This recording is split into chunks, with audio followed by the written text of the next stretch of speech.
"Let me see your hands," she snapped, stepping closer. "You shouldn't be up here unless someone made a mistake." The sharpness in her voice was louder than the cabin noise itself. The twins froze instantly, their hands mid-air, as if she had pulled a lever that locked them in place. The smaller one's breath caught, the other's jaw tensed. The flight attendant's shadow fell over them like a warning. "Tickets?" she demanded, her tone crisp and unforgiving. "Show me your tickets right now." The taller girl blinked rapidly, her small fingers trembling as she reached into her pocket. "We already—" "I said now," the attendant interrupted, the words leaving her mouth in a flat line of authority. "You don't argue with crew members." The two identical girls looked at each other for reassurance, their mirrored expressions caught somewhere between confusion and fear. Still they obeyed. The pink boarding pass was offered first, held delicately between tiny fingers. The blue one followed. The attendant snatched them both before either girl could finish their sentence. Her eyes darted across the tickets.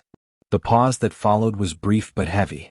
"These say first class," she muttered, lifting her brow. "That's impossible." The smaller girl whispered something too soft to hear. "What was that?" the attendant asked, her voice rising slightly, her expression tightening. "Speak up." "I said, it's not impossible," the girl murmured. The attendant exhaled sharply. "Listen, sweetheart," she began, the word dripping with condescension. "These seats cost more than your parents' car payment.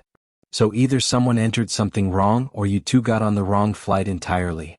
Her voice had grown louder. Passengers nearby stopped adjusting their seatbelts. Someone closed a laptop.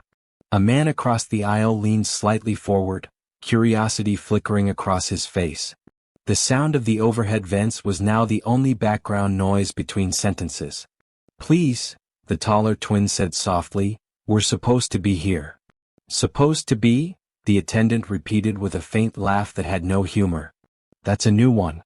I've heard of mistaken upgrades, but this is a first." No one moved. The only movement came from the slow shifting of eyes, passengers pretending to mind their own business while their attention was fixed squarely on the girls. The attendant's tone sharpened again. "Where's your guardian? I want to speak to an adult who can explain this."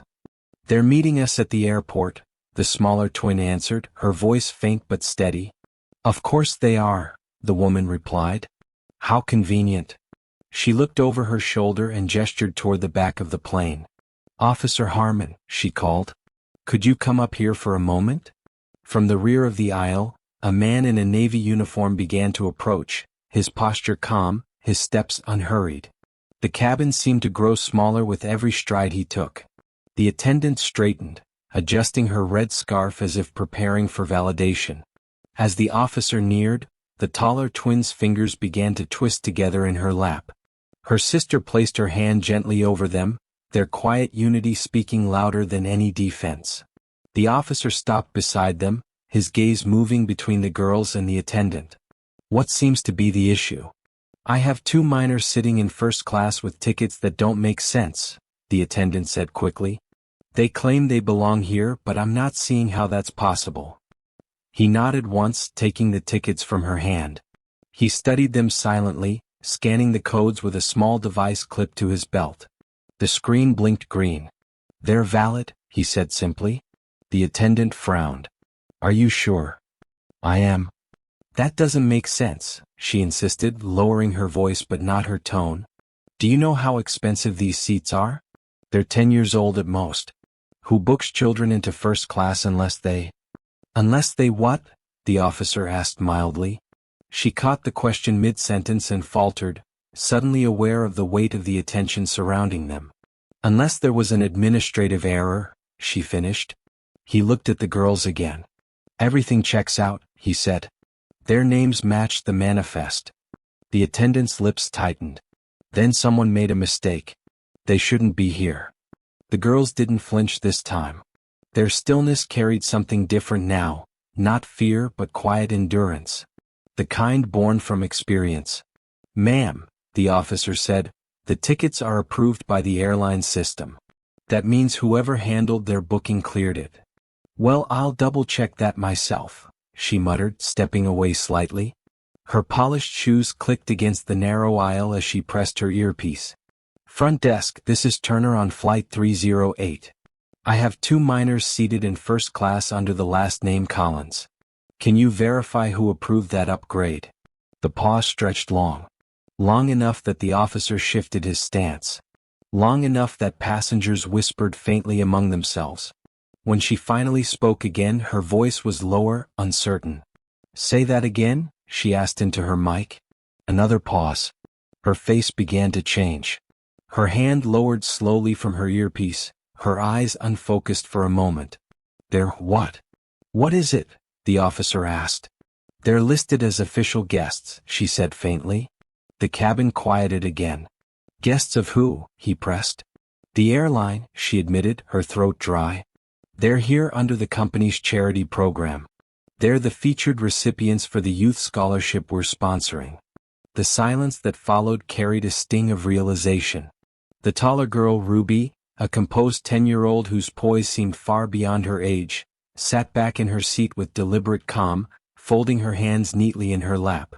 Beside her, Raina, equally young but softer in demeanor, turned her gaze toward the window, letting the moment wash over her without a word.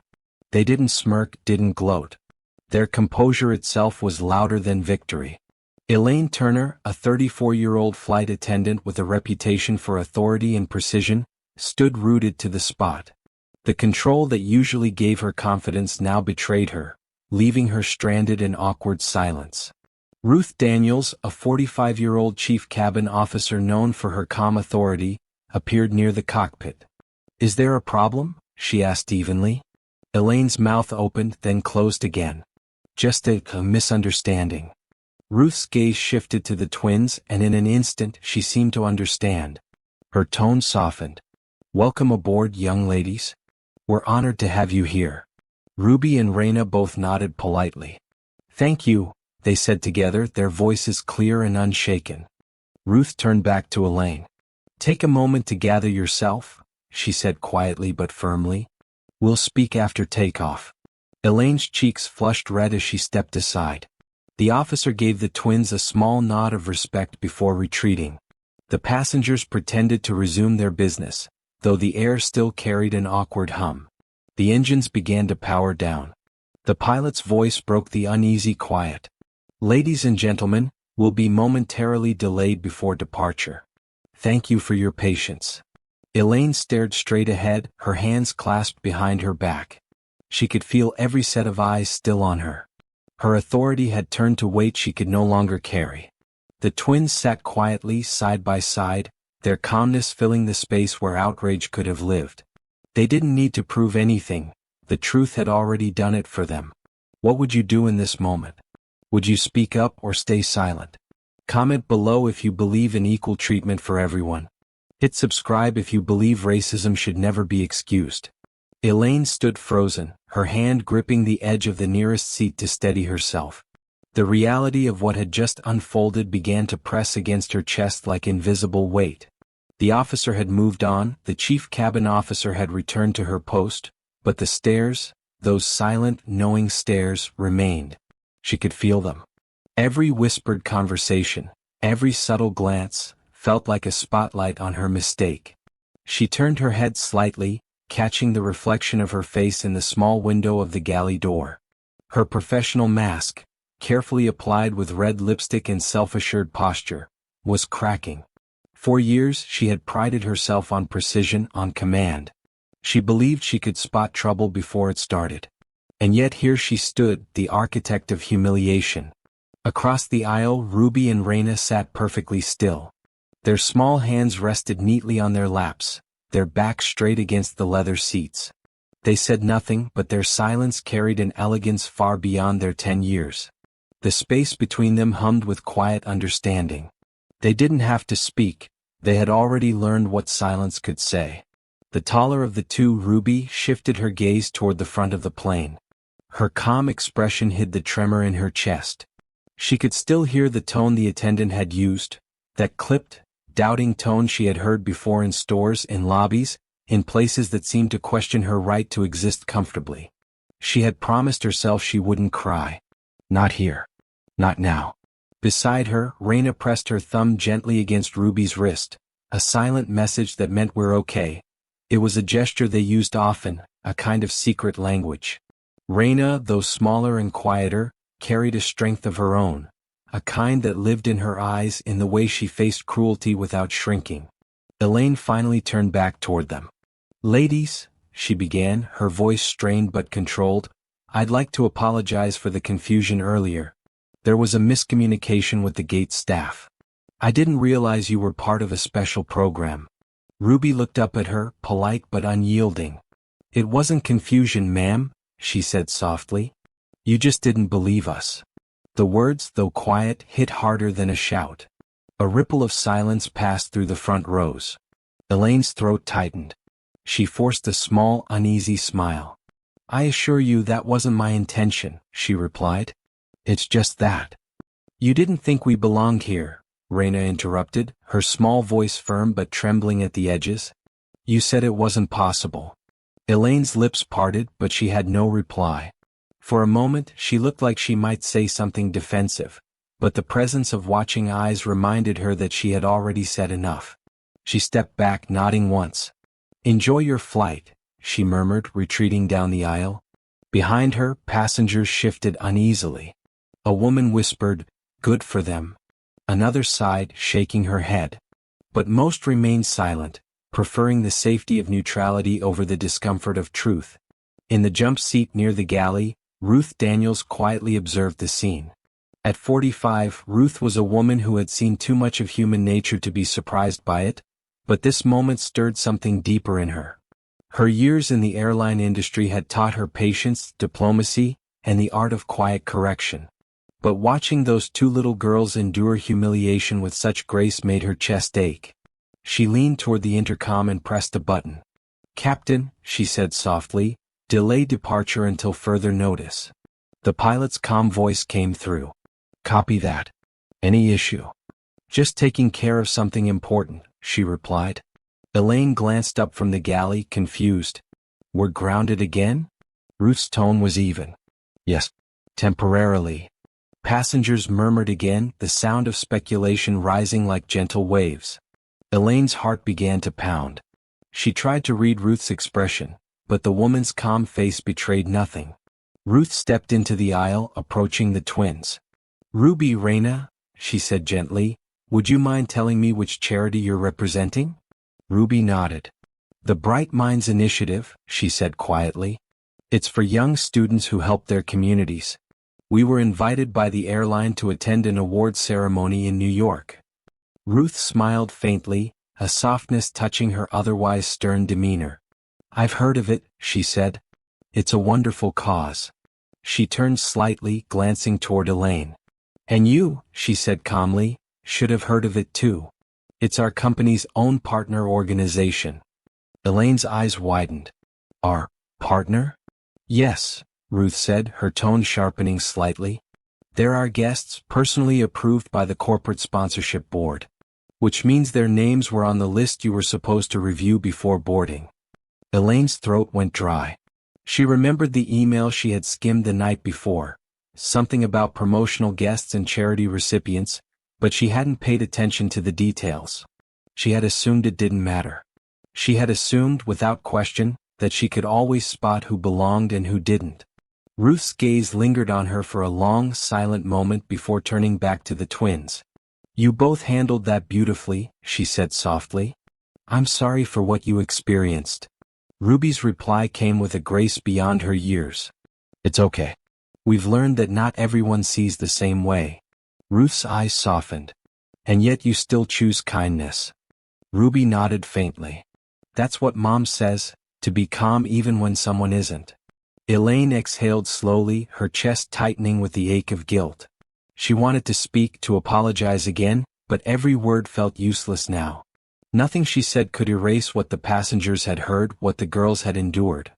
A voice came over the intercom again. "Captain speaking. Could the lead flight attendant report to the cockpit?" Elaine swallowed hard. "That's me," she murmured, though Ruth was already stepping forward. "No," Ruth said. "Not this time. You stay here." Elaine blinked. "Ma'am, Ruth's gaze silenced her. "I'll handle this." As Ruth disappeared toward the cockpit, Elaine stood motionless. Her pulse pounded against her earpiece. She could feel eyes still on her, could feel judgment pressing down like gravity. She glanced once more toward the twins. Ruby was now quietly reading a book from her bag. Raina was sketching in a small notepad, her pencil moving gently, her shoulders relaxed. There was not a trace of bitterness in their faces, just peace. And somehow that peace made the guilt sharper. A few minutes later the intercom buzzed again. The captain's voice filled the cabin, calm but firm. "Ladies and gentlemen, we're currently addressing an internal crew matter and will remain grounded for a short period. Thank you for your patience." Elaine closed her eyes. She didn't need anyone to explain what internal crew matter meant. The humiliation she had caused was now part of a report that would travel further than this flight ever would. As the engines hummed quietly in standby, Ruby looked out the window at the bright morning sky. In her reflection she saw not the hurt or the embarrassment, but the strength her mother always spoke of. The strength to rise above what others expected of her.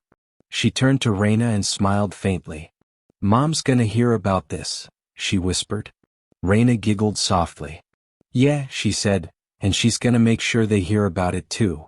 What would you do in this moment? Would you speak up or stay silent? Comment below if you believe in equal treatment for everyone. Hit subscribe if you believe racism should never be excused. Ruth Daniels closed the cockpit door behind her and stood before the captain, who was already watching her through the narrow reflection in the glass. His brows raised slightly, the silent question already in his eyes. "What's going on out there, Ruth?" he asked, voice calm but cautious. Ruth inhaled deeply, her hands folded neatly in front of her. "A problem with one of our attendants," she said. She confronted two young girls in first class, accused them of faking their tickets. It turned out they were official guests, part of the airline's charity partnership. The captain's brow furrowed. "You mean the Bright Minds Initiative kids?" "Yes," Ruth replied softly. "Those two." The captain exhaled, running a hand down his face. "So we embarrassed the airline-sponsored guests before takeoff?" "More accurately," Ruth said evenly, "Elaine did." The captain leaned back in his seat, muttering something under his breath before turning to the control panel. "Well," he said after a pause, "the company's head of partnerships is calling through any minute now. They were supposed to make sure everything went smoothly for those girls." Ruth nodded. "You might want to let them know it didn't." The captain pressed a button on the comm panel, his voice steady but grim. "Understood." When Ruth turned to leave he called out quietly, "Ruth, how bad was it?" She hesitated before answering. "Bad enough that those girls stayed calm when an adult couldn't." Back in the cabin, Elaine sat stiffly in her jump seat, hands clasped tight, nails pressing into her palms. Every few seconds she glanced toward the twins. They were still quiet, still graceful, their demeanor unchanged. But their silence felt like judgment she couldn't escape. She watched as a woman from row 3 leaned over to offer them a chocolate bar, whispering something with a gentle smile. The smaller girl accepted it politely, thanking her in that same calm tone that made Elaine's chest tighten even more. The moments crawled by. Her earpiece buzzed. "Turner," the captain's voice came through, firm and professional, "stay in the cabin. We'll be discussing this once we receive confirmation from the company. For now, maintain passenger comfort." Maintain comfort. The irony nearly made her laugh. How could she, when every person within earshot had seen her lose hers completely? Ruby, the older twin by just a few minutes, turned a page in her book. She wasn't reading anymore, just turning the pages slowly, one after another, letting her breathing even out. She had felt moments like this before, the kind where people stared too long, questioned too hard, or spoke too loudly when they thought she didn't belong. But this felt worse because it wasn't whispered behind her back, it was shouted, public, exposed. She remembered her mother's words, "People will try to define you by their limits. Don't make their limits your truth." Raina rested her head lightly on Ruby's shoulder, whispering, "Are you okay?" Ruby nodded once. "Yeah. Are you?" "I think so," Raina replied. she looked really scared after. Ruby's eyes softened. That's what happens when people realize they were wrong. Ruth reappeared a few minutes later, walking slowly down the aisle. She leaned close to Elaine and spoke just loud enough for her to hear. Corporate's been notified. Don't say another word to those children until I tell you to. Elaine swallowed hard. Am I being written up? Ruth gave a quiet sigh. Let's focus on the people you wronged first. The intercom crackled suddenly. The captain's voice came through, calm but commanding. Ladies and gentlemen, this is your captain speaking. We're experiencing a short delay due to communication with our partnership office. We appreciate your patience. Passengers murmured again, shifting in their seats. Some turned to look at the twins, curiosity flickering openly now. Everyone knew what this delay was really about. One man spoke up quietly from row 2. They're just kids, he said to no one in particular. How could anyone look at them and think they didn't belong? A woman across the aisle whispered, that's what happens when people judge before they understand. Ruth caught those words and gave a small nod of approval. She wanted Elaine to hear them, to feel them. A chime rang overhead. The captain pressed his earpiece and listened. His expression changed instantly. He leaned forward, flicking a switch. This is Captain Lewis, he said. Yes, sir. I have them both here, Ruby and Raina Collins. Yes, understood. When he looked at Ruth through the small crack in the cockpit door, his face was a mix of disbelief and tension. Ruth, he said quietly, they're guardians on the line. You'll want to take this one personally. Ruth nodded, stepping into the cockpit. She took the headset from the captain and pressed it to her ear. This is Chief Cabin Officer Daniels speaking. The voice on the other end was calm, firm, and deeply composed. I understand there was an issue with my daughters being questioned about their seats. Ruth froze. Your daughters? Yes, the voice replied, measured but unmistakably powerful. Ruby and Raina Collins. I see, Ruth stammered. Ma'am, I want to personally apologize for what happened. It should never have occurred. The voice continued, each word cutting through the static with precision. I appreciate your professionalism. I'd like to make sure the crew member responsible is documented appropriately. These girls have already had to prove their worth enough times in this world. They shouldn't have to do it at 30,000 feet. Ruth closed her eyes, her hand tightening around the headset. I understand completely, ma'am. And for the record, the voice added, you might want to know that I chair the Bright Minds Board. I was the one who approved this partnership with your airline. Ruth's breath caught. Her voice was barely above a whisper. You're the chair? Yes, came the reply. And I'm also a senior shareholder in your parent company. I don't take disrespect lightly, but I do believe in second chances when people choose to learn. Ruth didn't need to ask her name. The weight behind her tone was enough. She nodded slowly, her chest tight with realization. Understood, ma'am. I'll ensure this is handled properly. When Ruth hung up, she stood there in silence for several long seconds. Then she walked out, her expression composed but unyielding. Elaine looked up as she approached, hope flickering faintly in her eyes. Ruth stopped just short of her. Elaine, she said quietly, you need to follow me to the galley. Now. Elaine stood, smoothing her skirt as she walked, her steps small and uncertain. The whispers returned as she disappeared down the narrow aisle. In the front row, Ruby and Raina watched silently. They didn't smile, didn't whisper, didn't gloat. Their expressions were calm, but their eyes gleamed with quiet justice. A few rows back, Officer Harmon exhaled softly. For the first time since boarding, he allowed a small smile to form. Sometimes he thought, justice doesn't come from noise. It comes from truth waiting to be heard. The engines hummed again, but the cabin stayed still. The tension had shifted, no longer heavy with cruelty, but with the quiet certainty that something was being set right. What would you do if you witnessed this? Would you speak up or would you stay silent? Comment below if you believe every person deserves dignity. Hit subscribe if you believe racism should never be excused. Elaine stood in the galley, her back to the metal cabinets, the hum of the engines whispering through the silence. Her hands trembled slightly as she clasped them in front of her apron. Ruth stood across from her, arms crossed, her expression unreadable.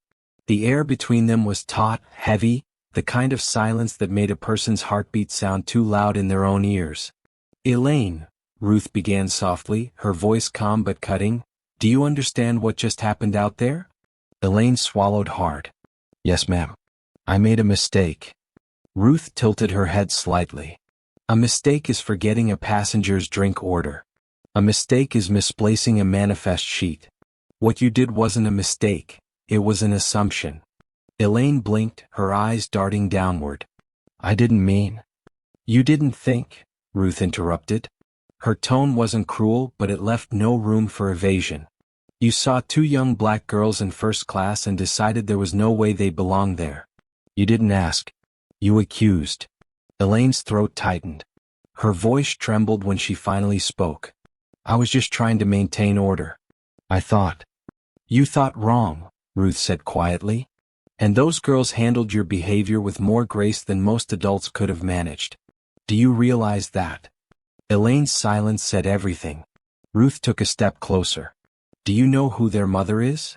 Elaine shook her head. Ruth exhaled slowly. "She's the chair of the Bright Minds Board, the very charity program we're sponsoring this month. The same initiative you were supposed to read about in your crew memo. She's also a major shareholder in this airline's parent company." The color drained from Elaine's face. Her voice dropped to a whisper. "Their mother owns part of the airline?" "Yes," Ruth said simply. "And she was on the phone with the captain 10 minutes ago. You might want to take a seat before the next call comes through." Elaine stepped back until she felt the cold metal of the galley wall against her spine. Her composure cracked. The woman who prided herself on authority suddenly looked small, uncertain, afraid, stripped of the power she had clung to so tightly. Ruth didn't gloat. She simply looked at her with quiet disappointment. "I've been in this job long enough to know that some people hide their bias under the word procedure. But today procedure had nothing to do with it." Elaine's lip trembled. "Ruth, I'm not racist. I just thought they—" Ruth cut her off gently. "Intent doesn't erase impact. They don't care what you meant. They'll remember what you did." For a moment neither woman spoke. The steady hum of the engines filled the silence between them. Finally Ruth sighed, her voice softening just a little. "You can make this right, Elaine. But it won't be through excuses. It'll be through accountability." Elaine nodded weakly. "What do you want me to do?" Ruth met her eyes. "Apologize. Properly. No justifications. No half measures. You owe them dignity." Back in the cabin, the atmosphere had shifted from tension to something quieter, reflective. The twins still sat side by side, their posture straight, their expressions calm.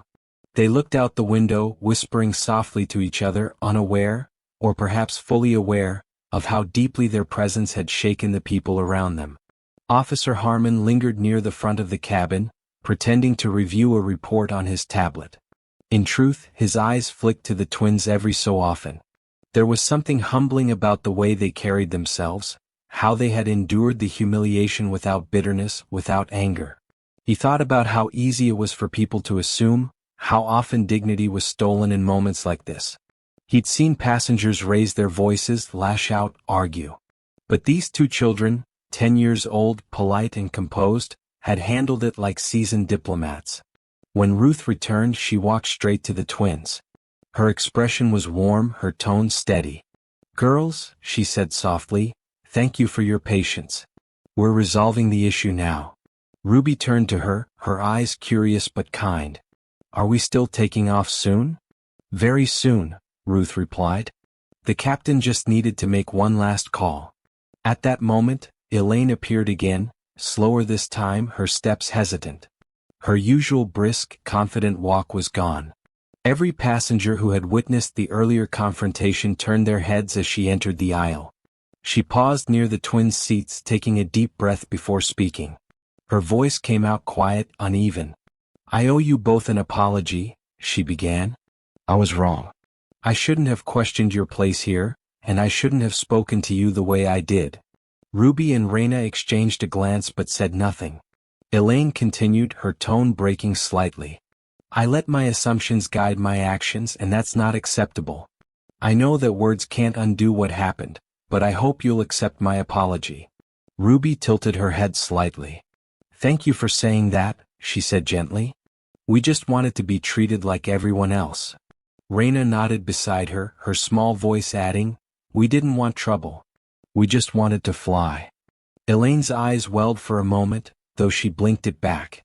You're right, she whispered. You deserved better. A faint rustle passed through the cabin. The man in row 2 looked away, his expression thoughtful. The woman with the chocolate bar smiled faintly, her eyes softening. Even the officer shifted his stance, a quiet satisfaction settling in his chest. For the first time since boarding, the air felt different, lighter, almost peaceful. The captain's voice broke through the overhead speakers again. Ladies and gentlemen, thank you for your patience. We're cleared for takeoff. Ruth gave Elaine a small nod. You did what needed to be done, she said quietly. Elaine nodded back, her shoulders heavy but her expression calmer now. Thank you, she whispered. I'll make sure this never happens again. As she turned to walk away, Ruby's voice stopped her. Ma'am? Elaine looked back. Ruby smiled faintly. When people see you make things right, it helps more than when you pretend nothing happened. Elaine's throat tightened. You're very wise, she said softly. Wiser than most adults I know. Ruby shrugged lightly. Mom says it's better to understand than to be understood. As the plane began to move toward the runway, Ruth returned to her seat, her mind replaying every word of the conversation. She glanced toward the twins one last time, admiration written across her face. Those girls weren't just guests. They were a mirror, showing everyone on board who they really were when kindness was tested. The engines roared softly as the plane lifted from the ground.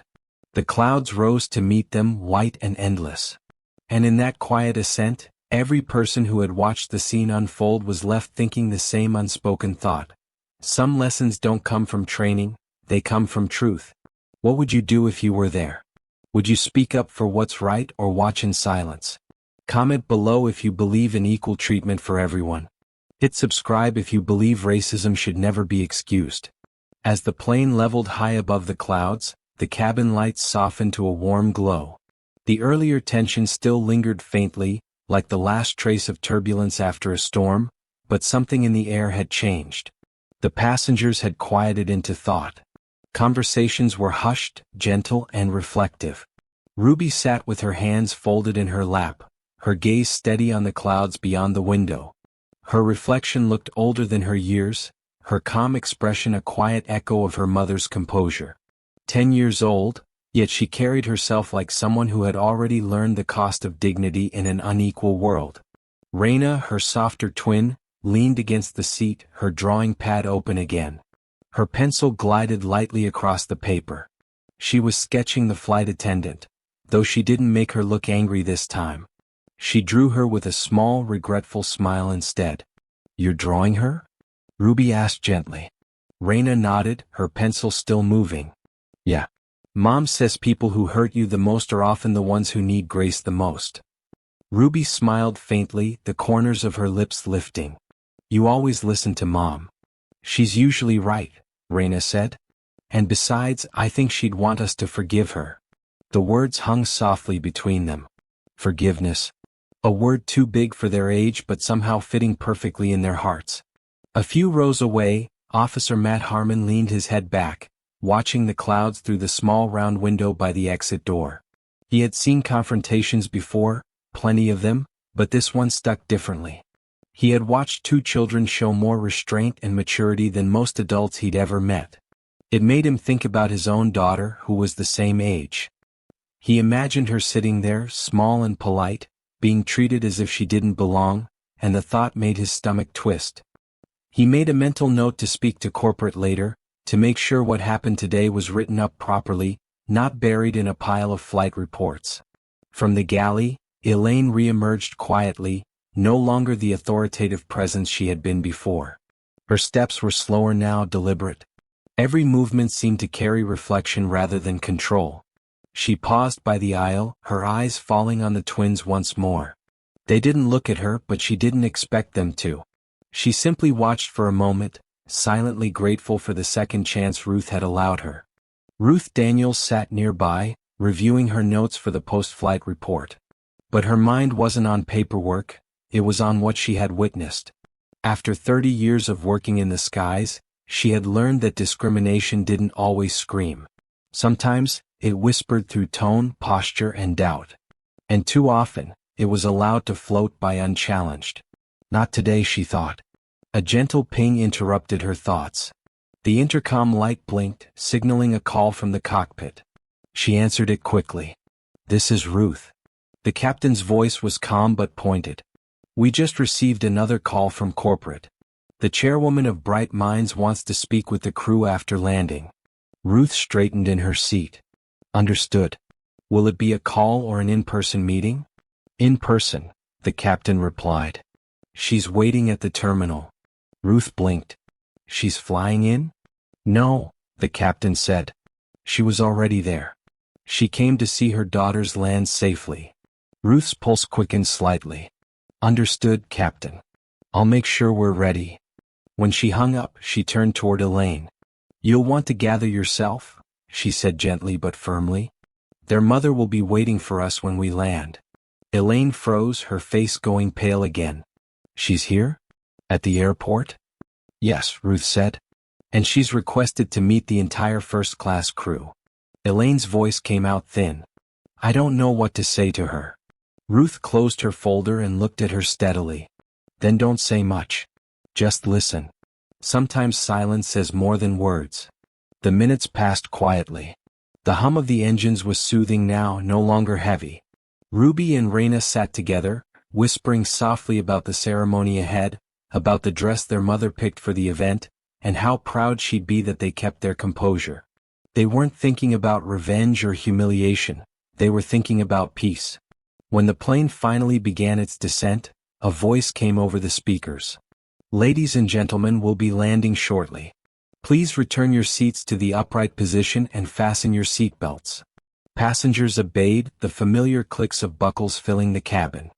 But beneath the ordinary rhythm of landing, there was an undercurrent of anticipation. Everyone knew that the story of this flight wasn't ending here. As the wheels touched down and the plane rolled along the runway, the tension that had once filled the air transformed into a quiet expectancy. Elaine's palms were slick with sweat. Ruth's focus remained steady. Officer Harmon's expression was calm but alert. When the plane stopped and the seatbelt sign pinged off, Ruth stood immediately. "Ladies and gentlemen, we'll be deplaning shortly," she said. "Please remain seated while first class exits." Elaine hesitated in her seat. "Do I greet her?" "Yes," Ruth said. "You'll greet her with the same respect you should have shown her daughters." As the passengers began to gather their belongings, Ruby and Raina stood gracefully.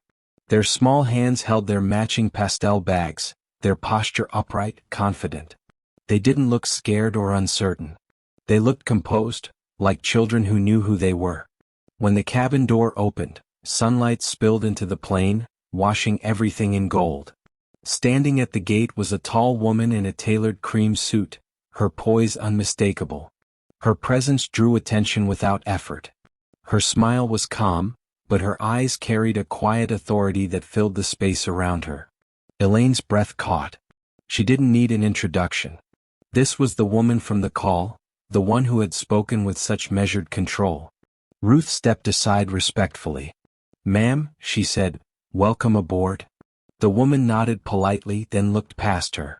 "Ruby. Raina." The twins ran to her, wrapping their arms around her waist. "Mom!" they exclaimed together, their voices bright again for the first time that day. Their mother leaned down, kissing the tops of their heads. "You handled yourselves beautifully," she whispered. "I'm proud of you." Then she stood, her gaze shifting toward Elaine. There was no anger in her expression, just something heavier, disappointment wrapped in dignity. Elaine opened her mouth, but no words came out. She finally managed, "Ma'am, I'm so sorry. I can't excuse what I did, but I want you to know." The woman lifted a hand gently, silencing her. "You don't need to explain what I already heard," she said softly. "What matters now is that you understand why it was wrong." Elaine nodded, tears forming in her eyes. I do. I truly do.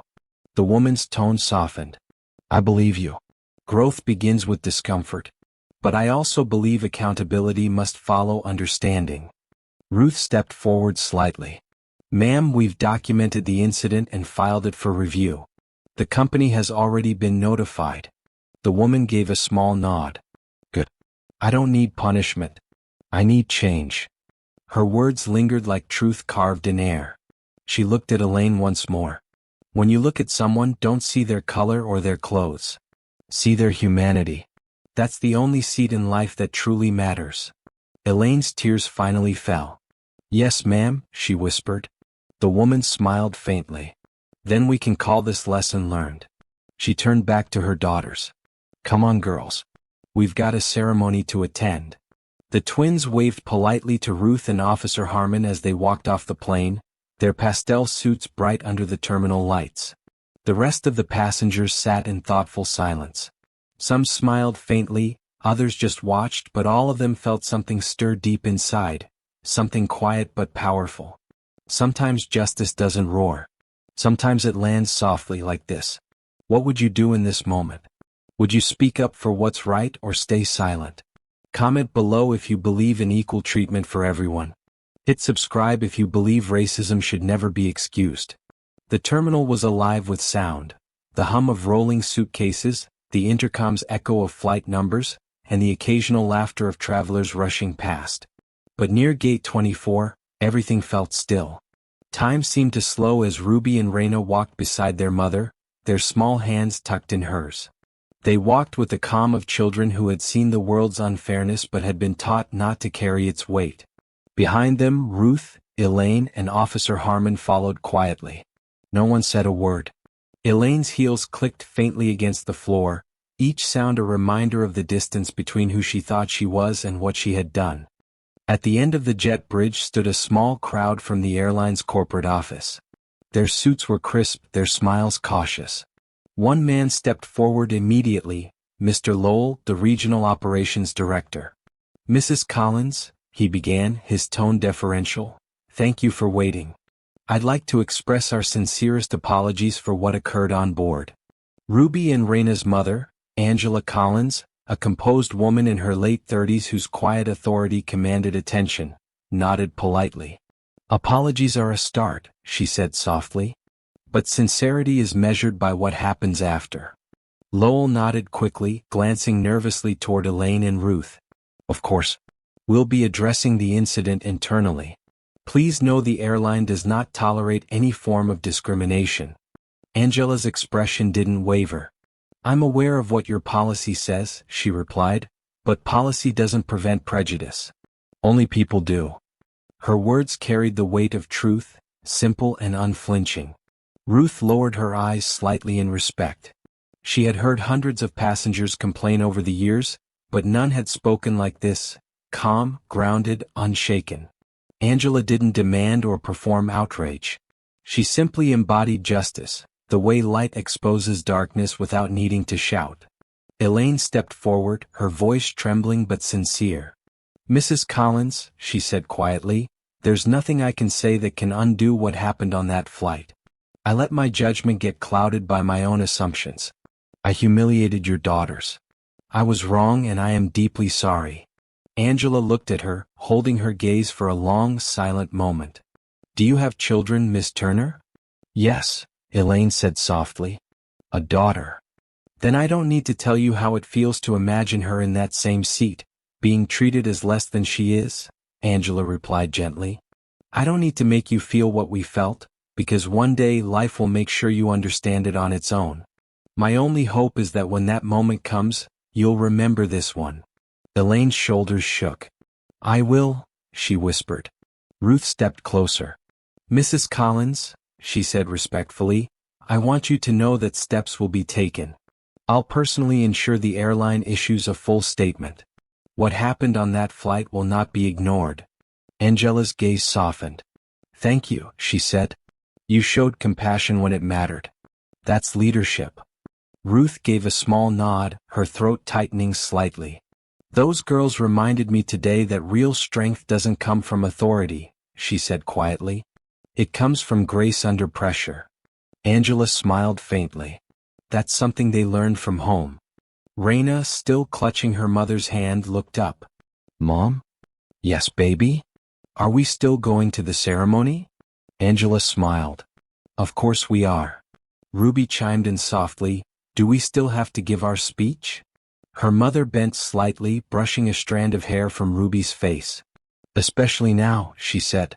Because sometimes, the moments that hurt the most make your voice matter more. The twins nodded, their eyes bright again. Angela turned back to the group.